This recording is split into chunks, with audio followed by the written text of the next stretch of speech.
Hey, everybody. Welcome to the Human Proof broadcast. My name is Calvin Ma. I'm going to be your host for today.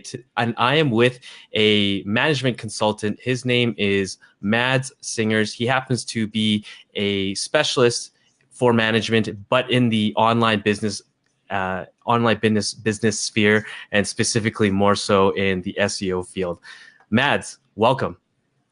Thank you very much, Calvin. Pleasure to be here. Pleasure to Awesome be to here. have you.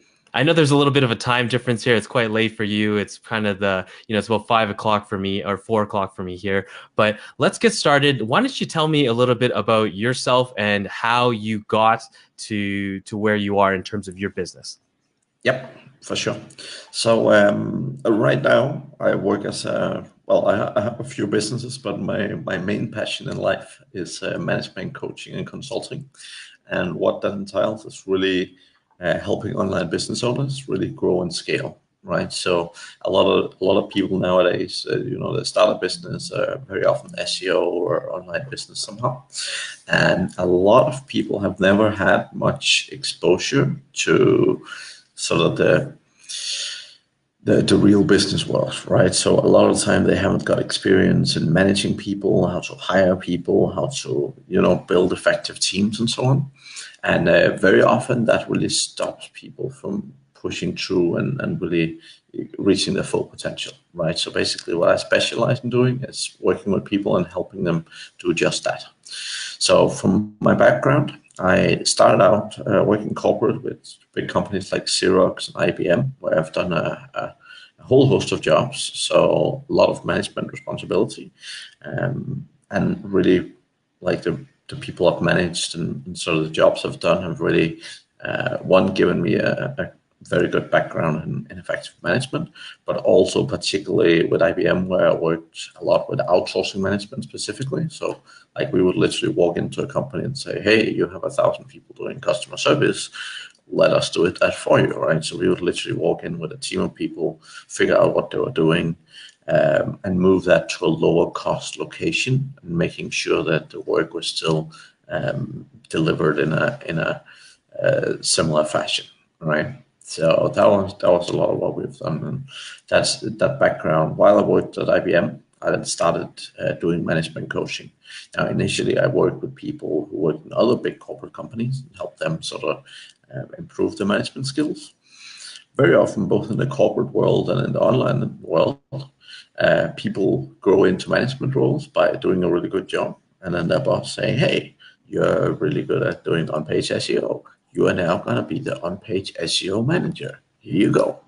And obviously that that conversation itself doesn't necessarily merit and make sure people are fit and ready for management, right? And it's a shame, because a lot of time people invest a lot of money in improving SEO skills, buying SEO courses, but they rarely invest in skilling up their management team, which would actually give much better returns, right? Because again, if you get more out of the teams you have, it's huge, right? I mean, I remember the first time I met Dom, as an example. We were literally at a conference at a rooftop in Bangkok somewhere, and he was like kind of stressing, trying to, oh, I have to go back to my room, I have to go do some work, and I'm like, wait a minute, man, like, well, what's happening? And he was one of those people that struggled a lot, right? And he overcome that, and he built an amazing team and an amazing company, and here at HPD, right? But it took a lot of hard work, and he definitely invested in both bringing on some of the right people, but also really in terms of delegation, bringing people on board, and being able to find people he could trust to hand over things to. So that was very important. That's awesome. Yeah, I know that you and Dom certainly have a connection from just the different masterminds that you guys have attended. I think the DCBKK, which is that's Dynamite Circle for Yeah. those that aren't familiar, and you were both at the Chiang Mai SEO conference this past couple weeks ago, I believe, or Yeah. maybe even last week. Yeah, I speak at both, and I find I love the SEO crowd. So Chiang Mai event is really amazing as well. Yeah, and I'll definitely echo that statement that you said about people who are in the online space don't really know very much about the corporate world, corporate America, whatever you want to call it. Yeah. Me myself including, I've worked for a few different companies. Obviously, just going through life and things like that. Never any huge big companies. Versus when my girlfriend comes home and she works for a giant huge oil company, and just the way that things work over there versus the way that they work at let's say even something like HPD or any sort of smaller organization that's has a fairly tight team is drastically different. And I think that's kind of the one reason why we brought you on here today, is just to give us some advice on hiring virtual assistants and kind of those I guess BPO, which is, I believe, business process outsourcing is the Yeah. term. Yeah, so just I would say full disclosure as well. So I own now about 4 companies. So I have my management coaching, which is my passion and my what I enjoy doing the most. I also own a virtual assistant company where we have just over 100 VAs at the moment.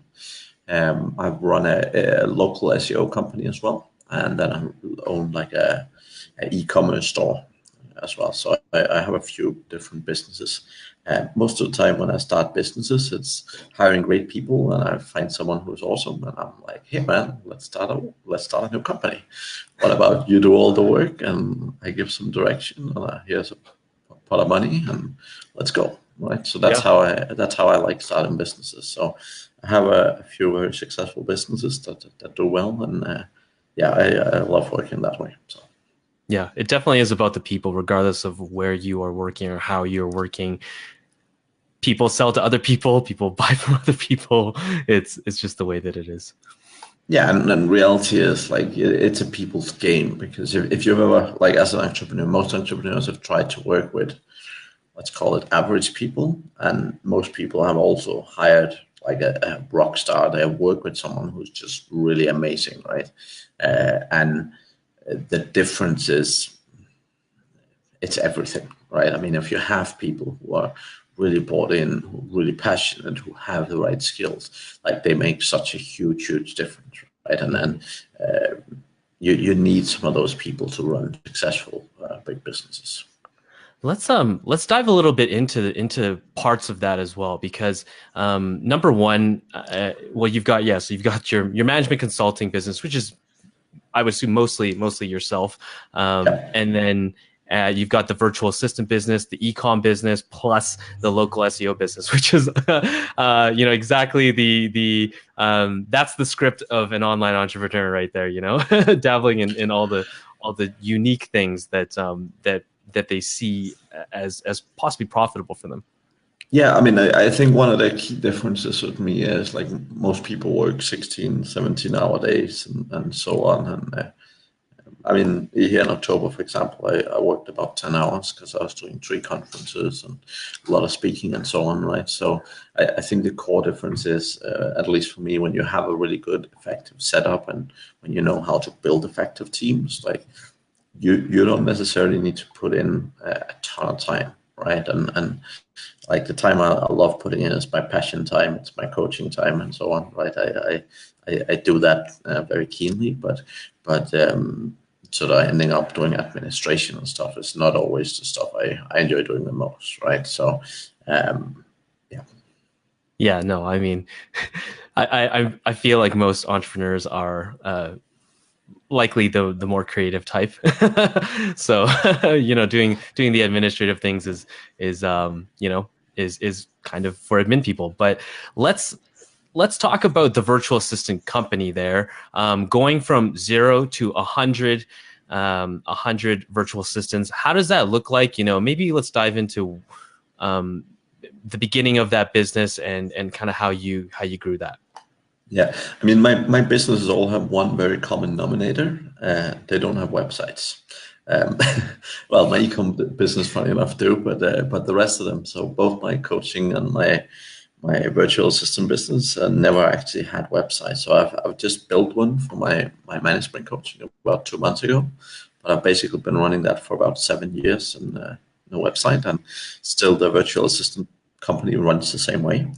And I do that very simply for a couple of reasons, but one of them is I've never had a problem growing, and particularly in the virtual assistant world. You know, a lot of people, they do these different courses and they're being told, oh, just hire a VA and they'll build you $1 million business in no time, right? And that's not how virtual assistants work, right? So being able to actually, in the beginning, we found a lot of the wrong customers in that aspect. You know, they come with $500 and they're like, oh yeah, I'll hire this guy and I expect him to help me make 10 grand next month, right? I mean, they had let's just call it unrealistic expectations.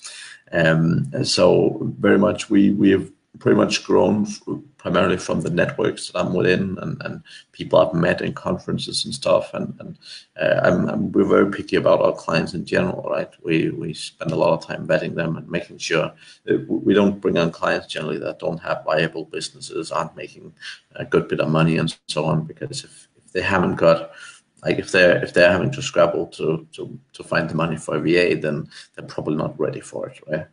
So, but basically we started out, it's probably about 3.5 years ago now, and basically we started out actually focused on a different niche that I'm also very passionate about, which is real estate investing, where we started out focusing a lot on real estate investors in the US and worldwide, but mostly US.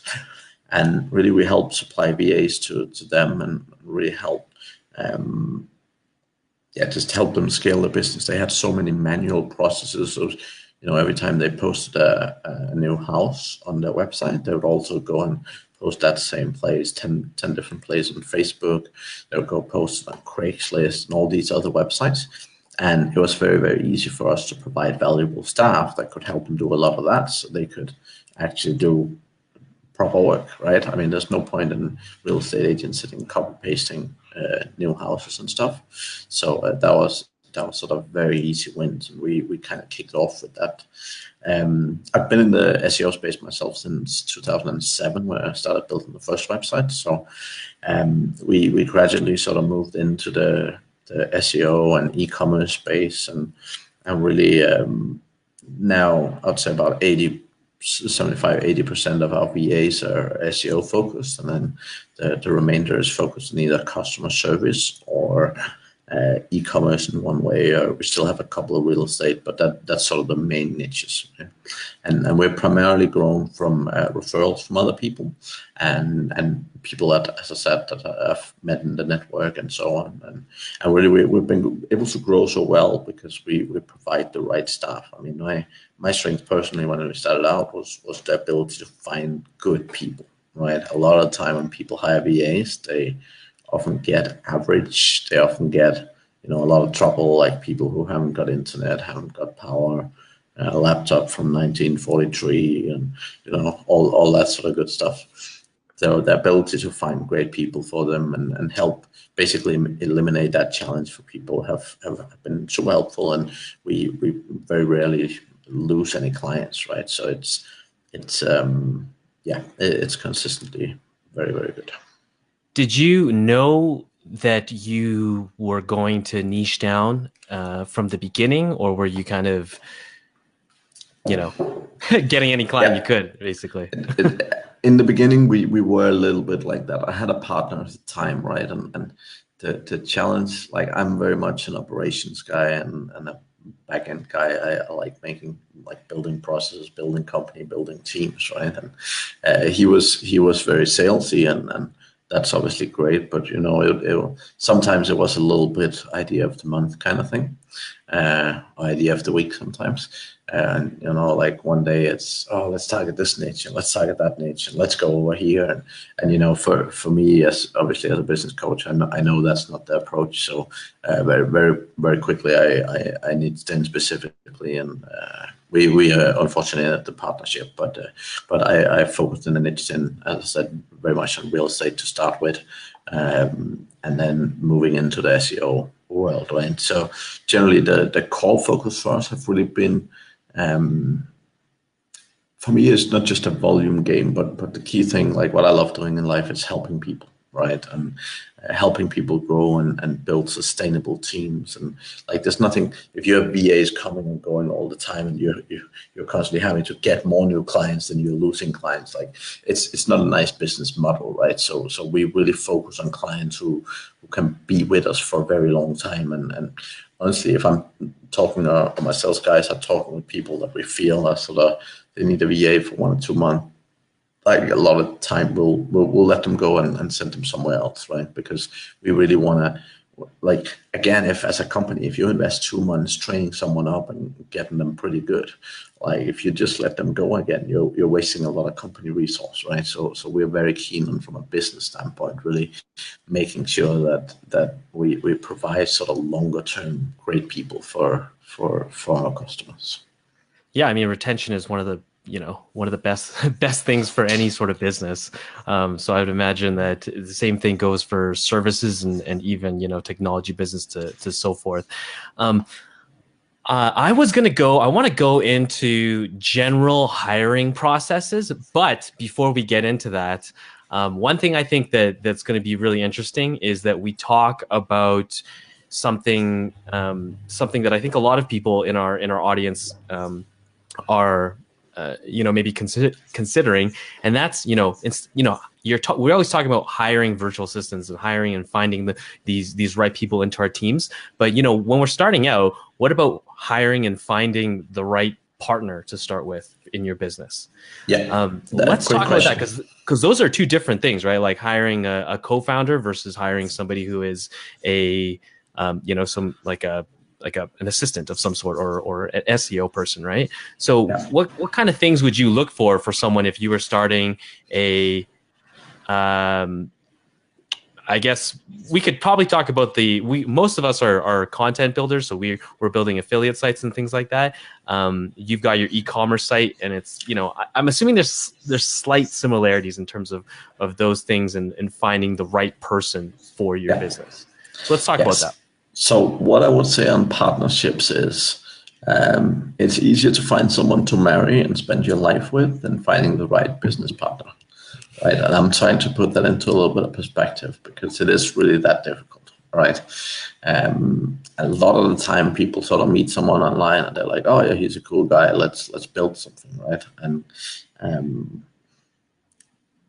in my experience, it's not that simple, right? Like I work with a lot of partnerships. I work with a lot of clients that have started a company in partnerships, and it's not straightforward, right? One of the generally the best partnerships I see is generally people who are quite different and can complement each other well, right? So often it's someone who's a bit more outgoing, a bit more sort of salesy, marketing-ish, and then one person who is more type of a numbers guy, operations guy, behind the scenes guy, and that's often a good partnership model, right? The challenge with that model is it's often people who communicate very differently. Right, it's often people who look at life quite differently, and just like when you find a wife or a partner potential, it's a little bit the same thing, right? Like communication in any kind of partnership in life is so critical, and realistically, finding the right person is difficult, right? A couple of the key hints and tips I have on that specifically is whenever you go into a partnership, try and think of everything and write it down. And honestly, it's not really about writing it down, but it's the fact that you cannot write it down if you haven't talked about it clearly, right? So writing things down forces you to talk about it. And there's a lot of stuff to talk about, such as what is expectation in terms of work. In the beginning, very much people are like, "Oh yeah, I'll put in all my time," or one person's like, "Oh yeah, I have a day job, I'll put in all the time outside that." The problem is people come from different perspectives, right? When the company is suddenly making 20 grand profit a month, one person often sits back and say, "Oh well, I don't want to work very much anymore. I'm satisfied." Right? And the other guy is like, or lady is like, "Oh well, we need to keep working. We need to make more money." Right? And that's it's hard to expect that, and it's hard to see that when you're first starting out. But when you are in a successful partnerships, that's very often what happens, right? Also, things like maybe one person want to build a company or build websites and then sell them, whereas maybe the other person want to build them and hold on to them for cash flow, right? And again, a lot of those things is what people don't think about. Now, the key thing is if you think about things like time commitments and actually writing that down, again, you can't write it down if you don't talk about it. So it's a good way to make sure you have a really solid talk about what is the expectation today, 3 years from now, 5 years from now, right? Finances, what is the expectation? Are we looking for a quick win? And by the way, these things can change, right? Like one person is like what happened, where you are in your life 5 years from now. Maybe you're suddenly getting kids. Maybe you're suddenly need more money, right? So what you think today might change in 5 years from now. But at least if you have the talks about it, if you write it down, it's a much better starting point because it often avoids some of those miscommunication and some of those battles. Because when you don't talk about it, what happens is one part often sits and like, oh yeah, I'm getting married, I'm getting kids, so I expect this is the scenario. But very often she doesn't talk with the other partner about it, and suddenly you have misalignment of expectations, right? You have one party saying, well, I'm working my ass off and this other guy is working like part-time, right? Why is that happening? And a lot of the time, if you don't have really strong communication, that is often what breaks up partnerships, and it's often what kills partnership, just like relationships, right? So a good, strong, fundamental writing down of all the different things you can think of, like finances, time, money commitment, like what are people putting in? Maybe one person have 10 grand to put in a new company and the other person doesn't have anything. One of my recommendations is don't do a 50-50 partnership, right? I really recommend always making sure one person have the last word. As in, if we totally disagree on something, one person makes the final decision, right? And the reason why that can be important, and again, both people have to be clear about that, right? There have to be clear communication about that. But the reason why that's important is that it will enable you to action a vision. The problem is a lot of the time if you constantly need to compromise, right? If one person have this vision and one person have that vision, the problem is if both are 50-50 and you end up like doing a little bit of each every time, it's often difficult to execute a specific vision, right? And most successful companies generally have, as they always say, a bad plan is better than no plan, right? And that's often where that sort of come from, right? And if you have one person who make the final decisions, obviously get a lot of input and have a good partnership, but generally, if you disagree and if you can't make a clear agreement, then one person make the decision. And that's generally how I see partnerships works best, no matter how many people is in it. You are the second person in the last 24 hours to tell me not to have a 50-50% split. And I totally 100% agree, simply by the fact that whatever project you're going to be working on is one of you is just going to have more ambition about that project than the other. It's just how it is. It's impossible to have equal ambitions for a project. And sometimes you'll hear all these big companies that sell for millions of dollars. And yeah, there's there's all those multiple co-founders. I guarantee you, one of those co-founders just gave more shits about the business than anyone else. Yeah. And very often, I mean, the typical split, right? I mean, often in terms of roles and responsibility, as I said, you often have a person who is sort of sales and marketing is in the company, and you have someone who's operational.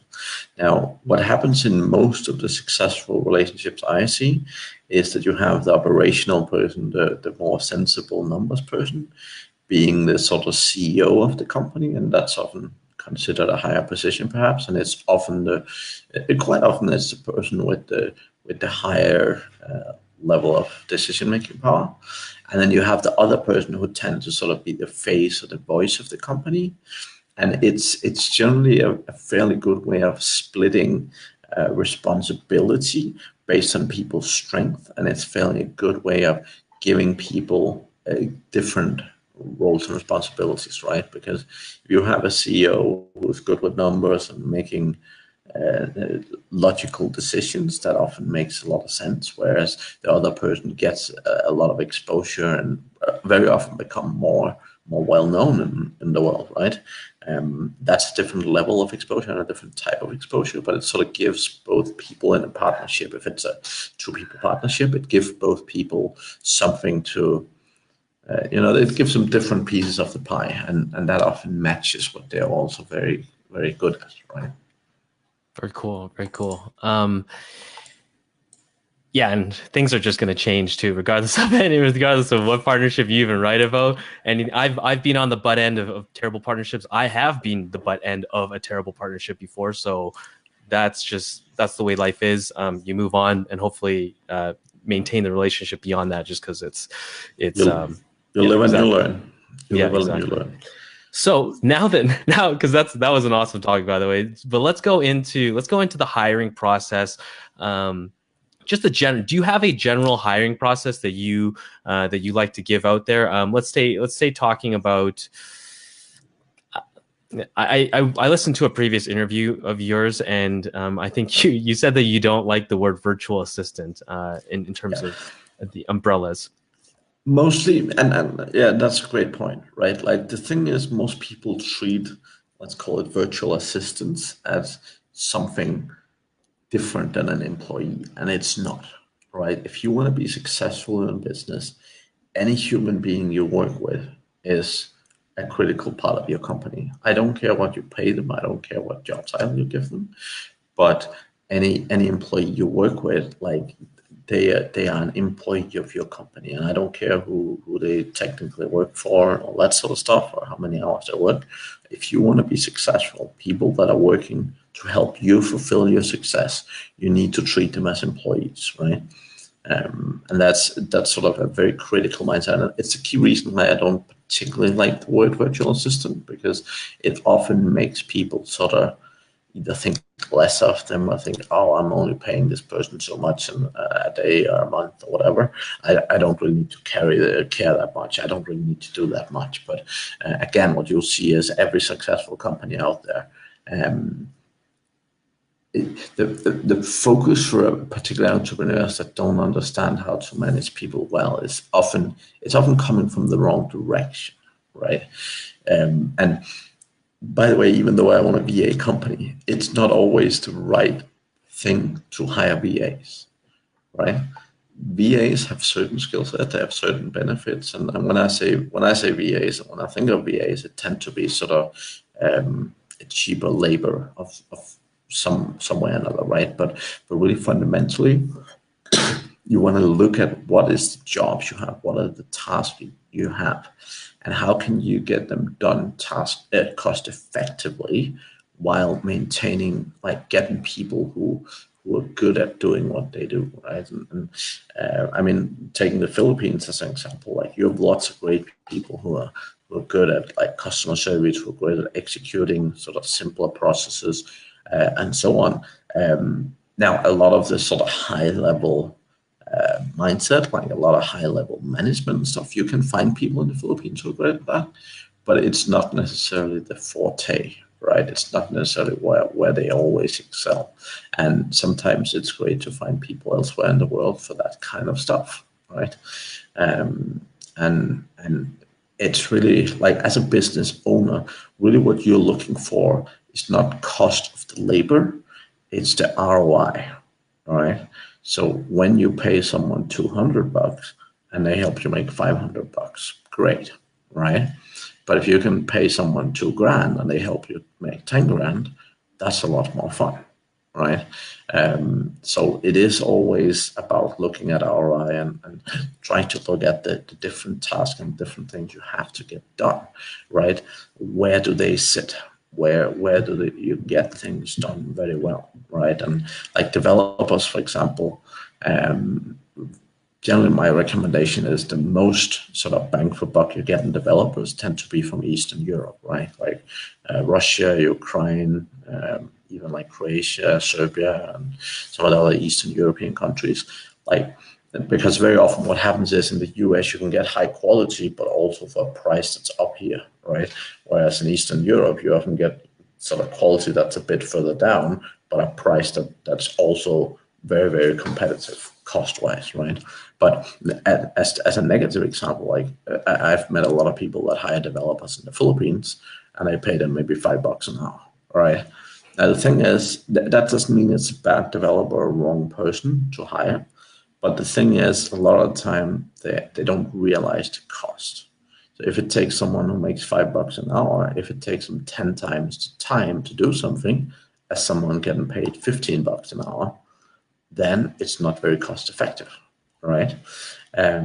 So definitely it's not just a question of hire the cheapest people or hire the sort of most cost effective people. It's a question of really understanding what do you need, what are you getting, and where can you effectively get that specific work done at the level of quality that makes sense to your company. So again, if you're Ferrari, you don't want to outsource your customer service to a country like India or the Philippines. You don't, because you're providing a top quality product experience and people expect top quality service. It doesn't mean you can't provide that in the Philippines or in India, but it means it's not where you want to be saving money, right? Because you're delivering a premium service experience, and because of that, you have to find people who are local to where your customers are, right? If they're calling from Italy, find an Italian guy or girl to answer them, right? And that is really, really important. You have to understand what are you providing, because if you're providing like top tier SEO services, charging client 50 grand a month, and you have a customer service person who isn't up to par with that expectation, right? Then you're shooting yourself in the foot. Now, if you're providing cheap $500 a month or $1,000 a month SEO service to local companies, then you can much easier get away with that, right? But you need to understand your brand. You need to understand what is it you're looking for and how you're planning to get there. Let's if we were to go back to the let's play like a little bit of a role. So role playing. So let's say I am looking for a I've got an affiliate site. It's doing pretty well, and I need to hire a someone to handle my social media. Let's say I've got my site is growing well. It's got organic traffic, but it's just social media. We're not sure what's going on there, and we need to figure it out.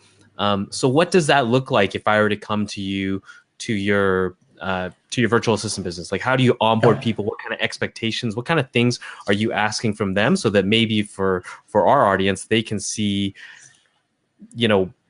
if they're going to create a job posting on wherever, or maybe even come to you, what do they need to write? Like, what kind of outcomes, I guess? Sure. So first of all, again, our process specifically, we try and assess, do they have a business where they're ready to do it, right? So one of the things as an entrepreneur is when you're struggling financially, you become very ineffective, right? If your thoughts are constantly, how do I pay the next bill? How do I manage to pay my staff, etc., then you make yourself more ineffective, because generally you spend so much brain power always thinking about, I need to send $40 here, and I hope there's enough money in the account, and that ends up taking a lot of brain power away. So we generally work with people who we feel is confidently making enough money to afford to do that. And I generally recommend that people don't start hiring people before you can do it comfortably enough to not worry about your own survival, right? Because if you start hiring too early, by the way, no one does, but very few people do. But if you do look at that, that can be a big challenge, right? Now, if you're not making enough money to actually hire someone to help you, you might also be looking at doing a lot of things wrong, right? So if you're, for example, if you're doing client SEO, or if you're like building sites, it's often a little bit different game, because it's a little bit longer game. So you're often looking at, building it up over time, and there's a natural, the challenge with SEO generally is that it takes a long time to get results, right? You like, if you're brand new starting out, you rarely make 10 grand like in a couple of months, right? You just don't in SEO, right? So slightly different in that case. If you're dealing with clients, maybe you're not charging enough, right? If you are building your own sites, like maybe you can find ways to supplement your income to push more money into your projects, right? Because a lot of time, if you're building your own projects, very often the hindrance is really finances, right? Because you need to more money to pay for content, more money to pay for links, more money to pay for different things, and very often, if you're in that scenario, trying to find some freelance work, or trying to help other people try and achieve some things for them so they can help you do what you're good at, right? And that can be simple things like exchanging content writing for some links, or doing different kinds of work like that. So that's one aspect. Just to focus on the question again. So Caveats. yeah. So really, when we bring people on board, we're really looking to find out what is the type of role and what is the type of skill set a person is looking for. We look very, very much at personality types. Most skills are quite learnable. If you look at social media, most things are like learning how to post on Facebook. It's not difficult, right? You don't need someone who's posted like 800 posts on Facebook before to have someone that can succeed at that, right? It's probably much more important to find someone that maybe know about the industry you're talking about, who knows about, that could be copywriting, or that could be someone who's generally just a good writer. Maybe someone who's good graphically and can create engaging, good-looking images for Facebook and things like that, right? So it's often a question of figuring out what is the personality type you're looking for. Are you looking for a creative type? Are you looking for someone very detail-oriented that might be a bit slower but gets it right every time? What is the type of personality you're looking for the specific job? And yeah, and that's often what we look at, right? So when we see a job post, like we want to understand and we want to give people a clear expectation of what needs to be done, but we really look at the personality type, so that when we actually interview people, we can try and find a personality type that we feel is suitable for the specific job as well. Right? How do you know if the personality type is right for that? Is that based on like past experiences or something like that? It's generally it's based on talking to the client and understanding what they are looking for, right? Are they looking for a sort of a go-getter that just gets stuff done? Like it might not be perfect every time, but they're good at, crossing things off the list and just moving through it. Are you looking for someone, like if let's say you're hiring someone to help you with bookkeeping, like bookkeeping, you want to get right. You don't want to send customers the wrong amount of money and things like that, right? You don't want to send the too small or too large invoices to people and things like that. So if you're looking for someone to do some help with some bookkeeping, you definitely want someone detail oriented, right? So it's really just looking at the different tasks, trying to get an understanding from the client of what are they looking for the specific job role, right? Yeah, that's really the key focus. That's this is almost like a small side note, and it's almost, I wish that I had spoken to you a while ago. Not that I'm doing terribly in terms of hiring or anything like that. My very first online product, we'll call it, the very first online product I ever did involved basically hiring a whole bunch of virtual assistants and having them essentially do the same job, because there was so much work that I could just, and it was all the same. So there's just so much data they had to transfer over and things like that. And this was a couple years ago. I think this was probably 4 years ago. And that virtual assistant is actually still with me to this day. That product is no longer available because I shut it down. I didn't want to do it anymore. But she has come along with me the entire way, and the reason why she is with me the entire time is because I think I hired 5 different virtual assistants, and I think she was definitely the best one. It was very clear, the quality, and I feel like that's kind of a good strategy to get some feelers out there and just test people. One at a time, specifically. I mean, I've interviewed well over 1,000 people, and I've probably hired more than 1,000 people as well by now. But I would say one of the key things is, until you get experience with the interview process, it can be quite difficult, right? And sometimes you can mitigate that by, for example, hiring a couple of people and testing them out against each other and seeing who does best, right? one of the things with interviewing is people rarely do it, and therefore they rarely get good at it, right? The more people you hire, the better. It's like public speaking, right? Most people fear public speaking, not because it's particularly dangerous, but because they never do it. And if you never do it, you're rarely going to get very good at it, which means you're going to fear it every time, right? So actually learning as a business owner, learning the skill of interviewing, learning the skill of finding great people is really, really essential, right? Because if you want to be a successful entrepreneur, if you want to build successful businesses, it's all about finding the right people, right? It's really all about finding, and as you say, like the girl that's still with you, right?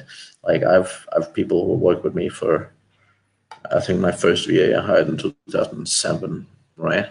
And like when you find good people, you better damn hold on to them, right? Because both because you establish a relationship, you get to know the person, and so on, and just like yourself. I mean, you're a successful guy. You have done a bunch of things that have been successful.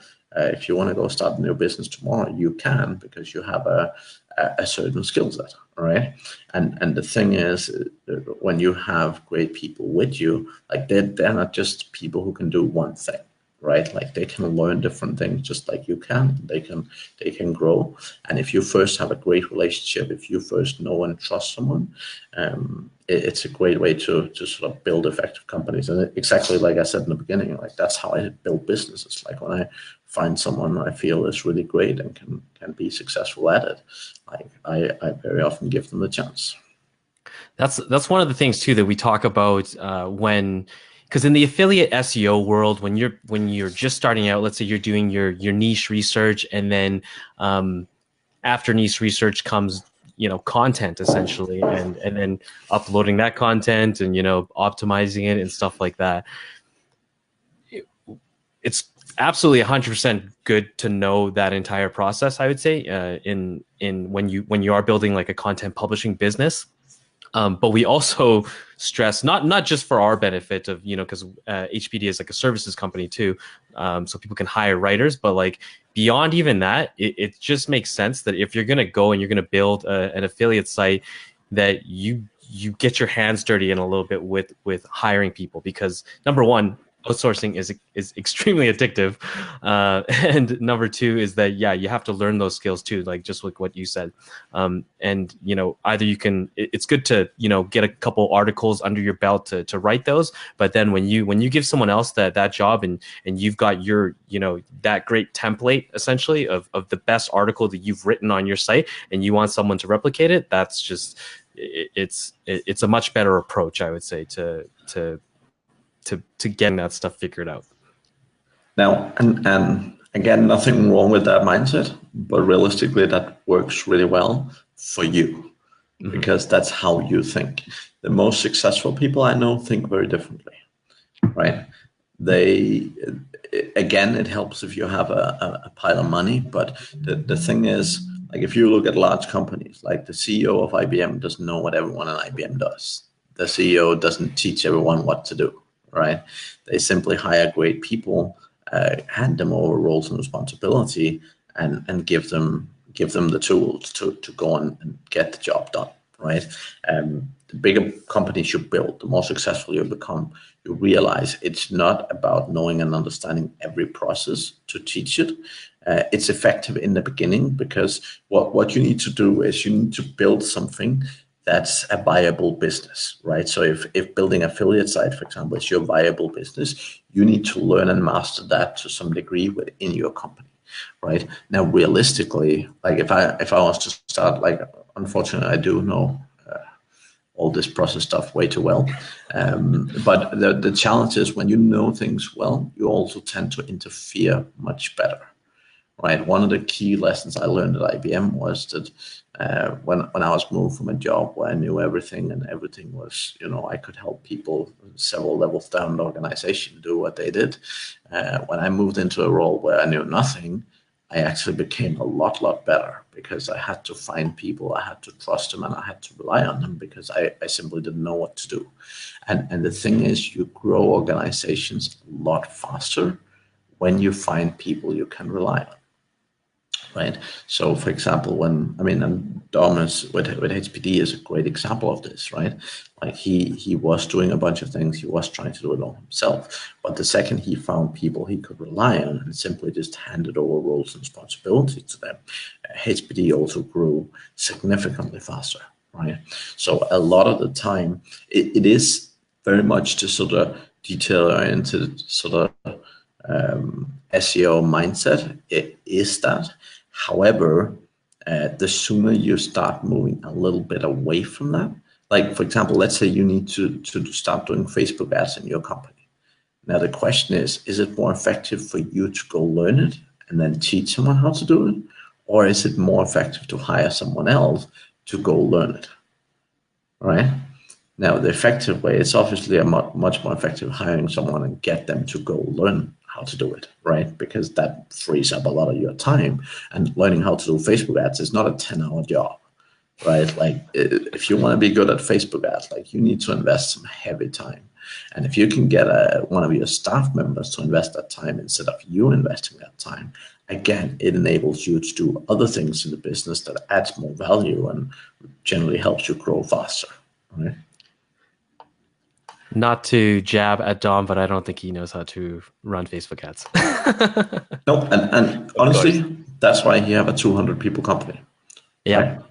right? I mean, the thing is, most SEOs grow really, really slowly because they're afraid of letting go and they're afraid of giving responsibility to other people.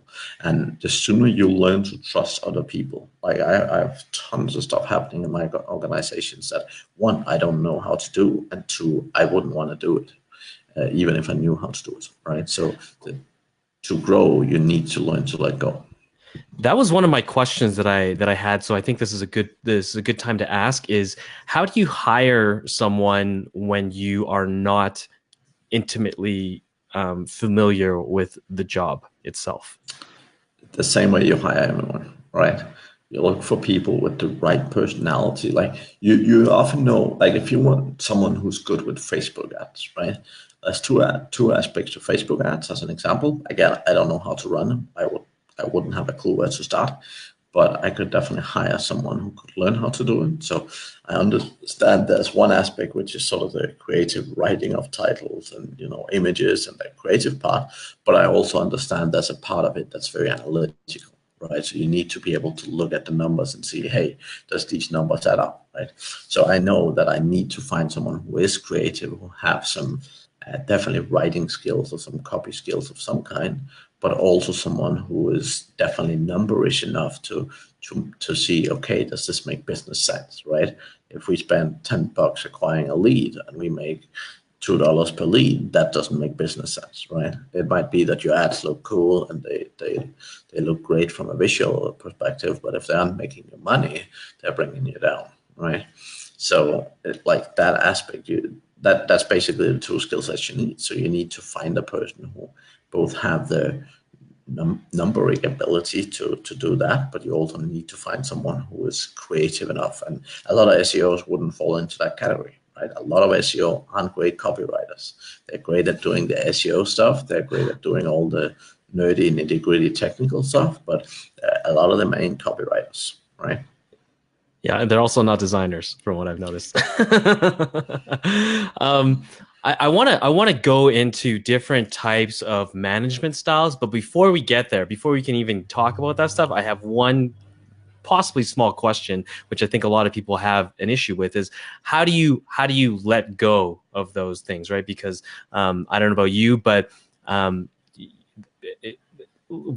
many people are very believe that they are the best person at that job, and most of the time, let's say with an affiliate site, that might be the case because you're so intimately involved in it, right? And you think that if you hire someone, no one could possibly do it as good as you or even care about it as much as you. So what kind of words of advice do you have for those people who are in that position of afraid of letting it go?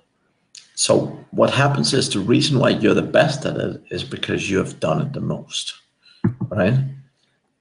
Where most people struggle, and a lot of sort of very detail-oriented data people and SEO people really struggle with that by nature. So the process is often when you start down here. That's your knowledge. And you then do a lot of learning and you grow your skill set and you grow it up to a certain point. Now, the thing is, when you hire people, right, what happens is because you have processes, you have already learned a lot of things. They don't start where you started. They might start here. So they're not as good as you, but because you already have knowledge, because you already have a lot of stuff you know works and what doesn't work, they don't start down here. They start up higher, right? So even though they're below you, they actually start above where you started. Does that make sense? Mm-hmm. And that's very important to have in mind. Now, where most people fail is even when they hire people, they keep being the person who answers every question, who every time it gets difficult, they take over. And the problem is when that happens, what happens is their level of knowledge keeps growing. And the challenge is the people's knowledge with them doesn't grow faster than their knowledge in that area. And the problem is because of that, they always feel superior, right? So the way to do that differently is actually hand over responsibility. So let's take Facebook ads as an example. Let's say I know a little bit about Facebook ads, and right now, if I hired someone to do it, I could probably tell them a little bit about what courses to get or how to try and figure out how to do it, right? So right now, I'm potentially above someone who's starting out brand new. Now the problem is if I go and figure out how to do it, my knowledge increases and theirs don't, right? And the thing is, every time they hit a roadblock, what happens is I solve the problem. So what happens is it basically I keep growing with the person, right? And that means I'm always going to be the smartest person there, right? And that's no good because if I keep being the smartest person, I'll basically have to be the smartest person at every single process in our company. And that is not a good business strategy, right? So the way to do that differently is when you are here, it's give people the responsibility. Let them make the mistakes because you move from here to here, remember? So it's possible. So you need to give them the responsibility and eventually grow above you, right? And the way you do that is give them the responsibility without having to make every decision in the end of the day, right? That's one key point. Second point is also learn to give people things you don't know. So let's say Facebook ads is a great example. Or let's say you're implementing a email, like you're bringing an active campaign to your company, right? If you don't know how to do it, if you hand it over to someone, if you have someone good, like if I would go to you and say, hey, Kevin, we need to use active campaign going forward. Can you go figure out how to use it? And you go like, here's the objectives we need to build, like we need to have a good email funnel, we need to have these different things, and we're trying to get more leads, more conversions. But I trust you, I love you, you're an amazing person and you add a lot of value. Can you please go figure this stuff out? I trust you, I love you, I know you can do it. I don't have the time, but I trust you, right? If you go figure this thing out, you can help us immensely by helping us bringing all this new stuff. Now, what happens is when you do that, suddenly they go, whoop. And the second you're surrounding yourself with people who understand more than you in certain areas of your business, you will see your business explode. Because the challenge for most business owners is they're always the driver of every area of their company. And as long as that is the case, as long as you're one person or a partnership, you're two people, as long as you're the driver of every growth in the company, right, it will only ever grow so big. But when you have people who, like, you're probably going to be better at the overall big picture stuff for a very long time, right? But when you have people who become better at you in certain aspects, then you see the company grow much more. And that's also like organization fundamentally exists for the specialization of labor, right? So one of the challenges with most SEOs is they try and copy themselves. They try and build people who knows all this stuff that they know, right? And that's generally the wrong approach. What you want to do is you want to hire people who are specialized and focus on doing like a smaller area of things, and that can expand over time. But don't try and replicate yourself, because the problem is if you replicate yourself, if you have a clone of yourself, the day they leave, the day they figure out they want to go start their own thing, you're screwed. Whereas if you find people who become expert at small areas of the business, one, it's much easier to replace them because a new person needs to know and understand a lot less, right? And that is why larger companies are fundamentally so much more successful, because they really understand specialization of labor. They really understand having one person deal with customer service, one person do outreach, one person do on-page SEO, one person do content writing, right? They really, really understand the value of doing that, rather than having all these people who all sort of kind of understand like bigger picture. And that is how you build great organizations. That's very interesting. Specialization of labor, just even the information that you just gave on, because a lot of people, have jobs, so that even that advice right there is going to help them in their jobs. And also the fact is, even just even wrap that whole section up, is the fact that when you sell your site, when you sell your affiliate site, you're not going to go with the affiliate site, and you can't sell that site unless there's people in there that can handle it, or some other in processes where people feel comfortable switching in and out people, given the way that you've set up your business. Let's talk about these different management styles. Are there different management styles, and which management styles are particularly suited for online business, remote working, etc.? Yeah. So where most people fail with management is they think they have to be something they're not, right? Because what happens is most people look at Elon Musk and they say, wow, Elon Musk is great, I want to be Elon Musk. But the whole thing is, as a manager, everyone can learn to manage people. Everyone can, right? Management is generally a skill set like most other things. And if you take the time to learn how to manage people effectively, you can grow a very large company, whatever your personality type is. Definitely, you'll need to learn things. You'll need to be uncomfortable sometimes, but everyone does. There's no such thing as a born leader, right? They really don't exist. There's people who are naturally more confident and upfront, but that doesn't make them a born leader, right? So the whole essence of effective management is actually learning to understand yourself. It's about learning to understand what are your core strengths and how do you manage well. So if you're a typical SEO, you're very data oriented, you're very good at that sort of stuff. You manage differently than someone who is very salesy and very outwards and very assertive, just telling people, "Oh yeah, get it done, get moving." Right? Where people fail is they try and become something they're not. And if you're trying to become something you're not, what happens is you're very uncomfortable being like that, and you end up failing, right? Whereas really, if you want to be successful in management, you really need to work more on yourself. You really need to understand yourself and understand what are your core strengths. So typical SEOs, they're generally really good at understanding data, right? They're really good at making informed, logical business decisions. They're really good at,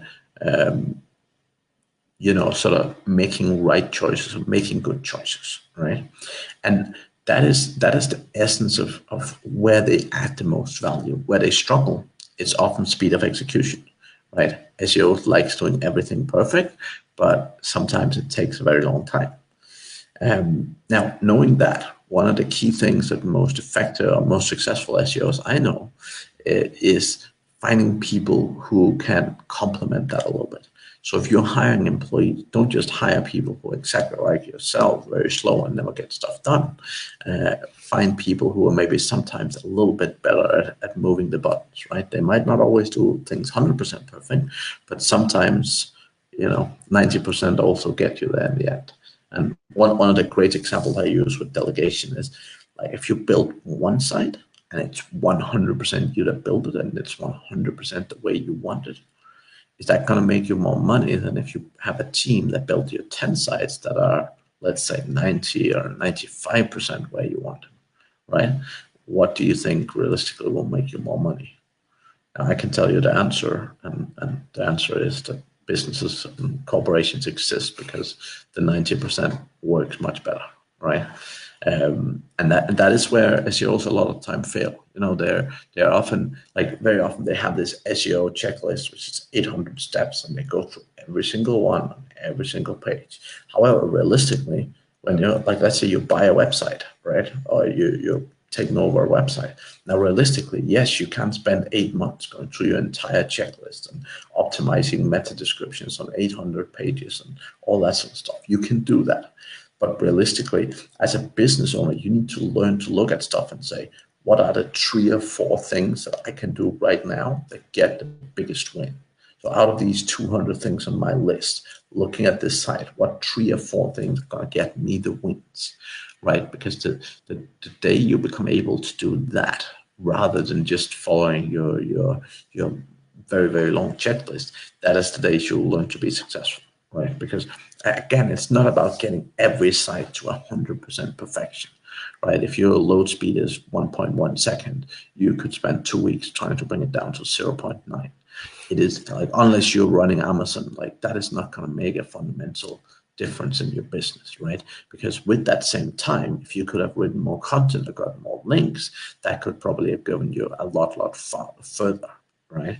But very often these very detail-oriented business owners, they spend a lot of time on the wrong things. And again, it's also why they had delegating, because people don't do things right. They don't all do things like they do it, but they forget, like, again, they started down here and they forget that just because they're up here now doesn't mean that's the only option. If you have people performing a little bit lower down, but they're doing it and you don't have to, that is significantly better generally, right? Mm-hmm. So when you're at the Chiang Mai SEO conference, Alex, one of our teammates here, Alex and Dom actually were both at the conference, and we did. If you guys haven't, we'll put in the show notes and stuff like that. It's kind of a recap of what was going on at the Chiang Mai conference there, and we highlighted the talk that Mads gave. And since I wasn't there, maybe and Alex talked about the disk. Is it disk management style? I'm not exactly sure what it is, but obviously you'll fill me in on that. Yeah. So basically, disk. So I've basically developed a really, really solid management training course, right? That's covering the sort of basic critical management skills and how to really master those, right? And one of those skills is what's called the disk behavior model, and it's similar to something like Myers-Briggs or something, and it does a couple of things really well. One of them is it really helps people understand themselves much better. Some people have done a lot of personal development, they understand themselves really well, and some people don't. But one of the most critical things, if you want to be successful in business, is really learning yourself, learning your strength and your weakness, and how to work with those is really critical. And Disc is really amazing at helping with that. Secondly, it also really helps you with hiring. So it helps you figuring out what are the type of personalities you're looking for, and also how to see how do you find those people, right? So it's very much, I mean, people are ridiculously, even though everyone tests that everyone is unique, people are ridiculously predictive, right? I've done disc. I've spent probably the last 15 years spending a lot of time with disc, right? And one of the key things, like I can look at a 4-year-old today and I can tell them what they're going to be like when they grow up. I can tell them the strength, the weaknesses, if they're going to be creative, if they're going to be great with numbers. I mean, give me 2 minutes in a room with a 4-year-old and I can tell you a lot of what their future will bring. Right. And that's one of the key things. If you're trying to push yourself, like if you're a typical numbers guy, if you're very logical, and if you aren't particularly creative, yes, you can force yourself to go learn to play musical instruments. But the problem is, because it's not a natural strength of yours, what will often happen is it takes you so long to grow. Because when you're not doing things like the same, most entrepreneurs, if they have to sit down and do bookkeeping, it takes them so long because they're not always natural at it. Whereas if you find someone who's natural at it, they grow so much faster, right? And one of the essence with understanding yourself and personal development is if you invest your time where you're strongest, that is where you get the biggest output, right? Because if you can grow, like if you can grow 2 different skills, but in the same time, you get 3 times as much out of one skill than the other one, right? You're creating much more value. And no one in the world have ever been successful because they have no weaknesses. They're generally successful because they're really freaking good at a few different skill sets, right? So the people who are most successful is really successful. And even if you're hired in the corporate world, like people don't hire you because you have no weaknesses. They hire you because you're really freaking great at whatever they need, right? Like you can be really good at Facebook ads and you can suck at a ton of other things, but if you're really good at Facebook ads, you can make a lot of money.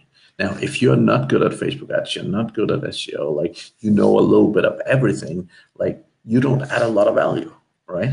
So the key thing is the way people add value, the way you become a successful entrepreneur is not by mitigating all your weaknesses, right? It's not. It's figuring out what are your strengths and how do you really utilize them to make a huge damn difference. So in DISC, is it essentially it's a personality assessment then? Yep. And then Yeah.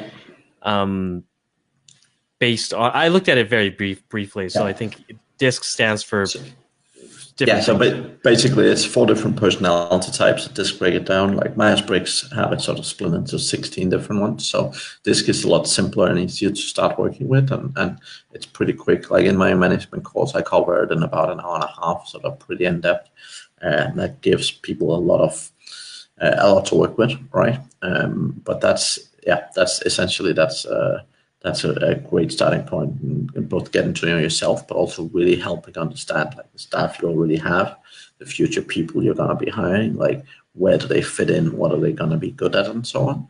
And that's again for me fundamentally, like my success with IBM is very much dependent on what it was very much depending on this specific thing, right? Really quickly understanding who are people, what are they like personally, and what are just their natural strengths, right?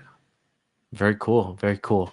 Well, Mads, let's wrap it up here. I think that we've Sure. given the audience a lot to work with in terms of understanding, number one, a lot about themselves, which I think is also very important. I'm a huge personal development person, but also seeing kind of how you gel and assessing other people using your advice, and if they want to check it out, then they want to check out your course, then where would they be able to get that from? So my newly put up website about 2 months ago, madsingers.com.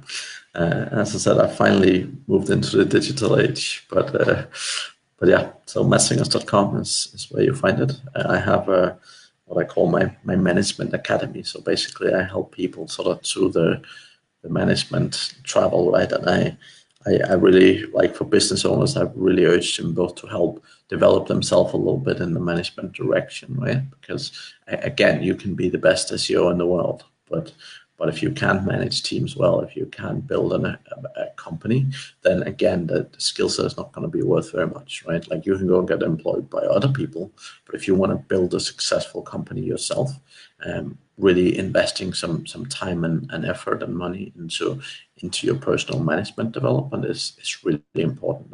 And likewise for your team. I mean, for the people who already have a team there, right?